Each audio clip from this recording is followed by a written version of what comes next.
Halo anak-anak, apa kabar semuanya hari ini? Mister harap anak-anak dalam keadaan sehat ya semuanya. Nah, hari ini kembali lagi bersama Mister Paul. Kita akan belajar tematik. Tema 3, peduli terhadap makhluk hidup.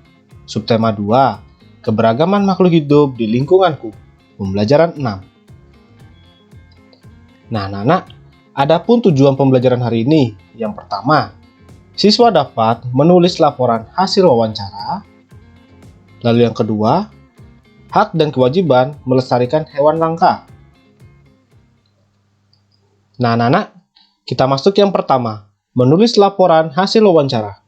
Nah, untuk menyusun laporan kegiatan wawancara, dapat menggunakan format seperti berikut ini ya, anak-anak. Yang pertama, latar belakang.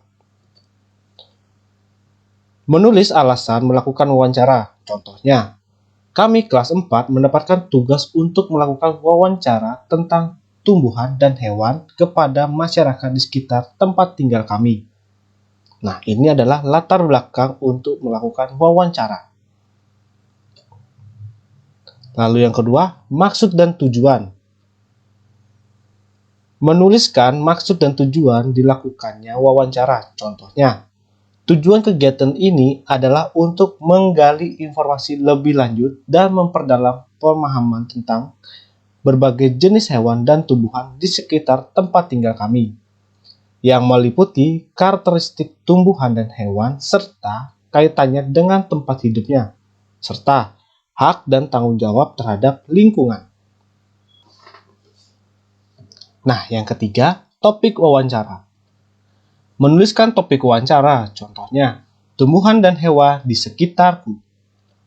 Lalu yang keempat, waktu dan tempat kegiatan.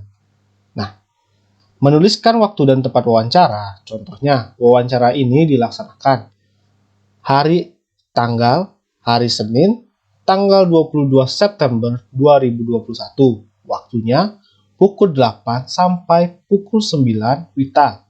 Tempatnya Taman Rahayu. Nah, yang kelima, laporan hasil wawancara. Laporan hasil wawancara menuliskan yang pertama narasumber, pewawancara, dan hasil wawancara. Contohnya itu seperti narasumbernya itu Bapak Wayan, pewawancara Kaiden, hasil wawancaranya itu pada hari Senin tanggal 22 September 2021 pukul 8 sampai 9 saya melakukan wawancara kepada Bapak Wayan tentang tumbuhan di sekitar tempat tinggalku.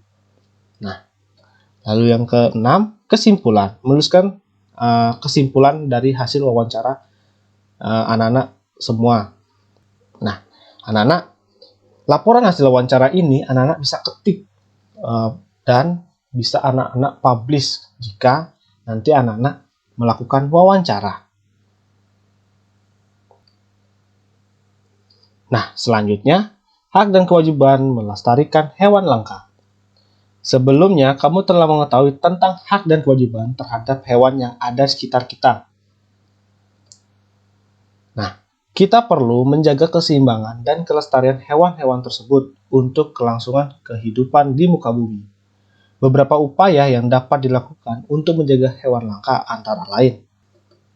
Nah, ada dua ya anak-anak. Yang pertama, penangkaran hewan langka. Lalu yang kedua, mendirikan tempat perlindungan hewan langka seperti Swagar Marga Satwa, cagar alam, kebun binatang, dan taman nasional. Nah, apa sih itu Swagar Marga Satwa, cagar alam, kebun binatang, dan taman nasional? Mari kita simak bersama-sama. Yang pertama, Swagar Marga Satwa adalah kawasan hutan swaka alam yang memiliki atau mempunyai ciri khas berupa keanekaragaman atau memiliki keunikan jenis satwa tersebut yang membutuhkan perlindungan. Lalu yang kedua, cagar alam adalah suatu kawasan swaka alam yang karena keadaan alam yang memiliki kekhasan tumbuhan, satwa, dan ekosistemnya yang perlu dilindungi. Lalu yang ketiga, kebun binatang atau Taman Marga Satwa adalah tempat hewan dipelihara dalam lingkungan buatan dan dipertunjukkan kepada masyarakat. Nah, selain sebagai tempat rekreasi, kebun binatang berfungsi sebagai tempat pendidikan, riset, dan tempat konservasi untuk satwa yang terancam punah. Lalu yang terakhir, Taman Nasional adalah kawasan pelestarian alam yang mempunyai ekosistem asli, dikelola dengan sistem zonasi yang dimanfaatkan untuk tujuan penelitian, ilmu pengetahuan, pendidikan, menunjang budidaya, dan pariwisata serta rekreasi. Lalu, dengan melindungi hewan langka, kita dapat yang pertama, menjaga keseimbangan ekosistem agar kehidupan di muka bumi tetap berjalan dengan baik. Yang kedua, melestarikan keanekaragaman hayati yang bermanfaat bagi ilmu pengetahuan dan masyarakat. Lalu yang ketiga, memenuhi kebutuhan masyarakat, misalnya untuk bahan pangan dan obat-obatan.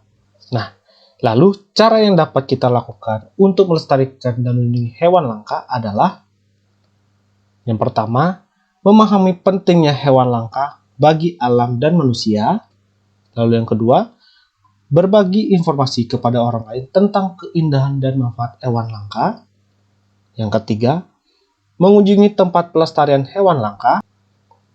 Lalu yang keempat, melaporkan kepada pihak berwajib jika mengetahui adanya pemburuan liar. Dan yang kelima, menjauhkan pemukiman dari habitat hewan langka. Nah, anak-anak, sekian penjelasan untuk pembelajaran 6 hari ini ya. Sampai jumpa di pertemuan berikutnya. Semoga apa yang Mister jelaskan hari ini dapat bermanfaat bagi anak-anak.